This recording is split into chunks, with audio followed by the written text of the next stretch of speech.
Herkese salam. Bir çoxumuzun bildiyi kimi oturaq həyat tərzi bizim üçün çox zərərlidir. Bəli, amma bunun səbəbini çox insan yanlış bilir. Belə ki, çox uzun müddətlər oturduğumuz zaman bizim sadəcə əzələlərimiz zəifləyir deyə düşünür insanlar və yaxud da hərəkətsiz həyat tərzi sürdüyümüzdə əzələlərimiz zəifləyir deyə düşünülür. Ancaq uzun müddət oturan insanlarda bəzi əzələlərdə hansı ki bizim heç ehtiyacımız yoxdur bunun olmasına, həddən artıq yüklənmə olduğu üçün əzələlərdə gərginlik yaranır. Yəni bizim uzun müddət oturandan sonra boynumuzda, belimizdə ağrıların yaranma səbəbi əslində oradakı əzələlərin zəifləməsi deyil, həddən artıq yüklənməsi olur.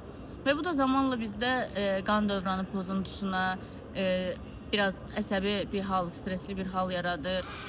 Əzələlərin gərginliyi zaten ağrı yaradır və əzələlərdə disbalans yaranır. Buna görə də postür əyrilikləri yaranmağa başlayır. Yəni postür pozukluğu sadəcə əzələ gərginliyindən və ya əzələ boşluğundan, belə deyim, zəifliyindən yəni yaranan bir şey deyil. Buna görə də uşağımı və yaxud da özüm gedim masaja düzələr və ya fizioterapiya gedim, yüklənim, idman eləyim, fitnessa gedim deyən insanlar belə var postür pozukluğunda.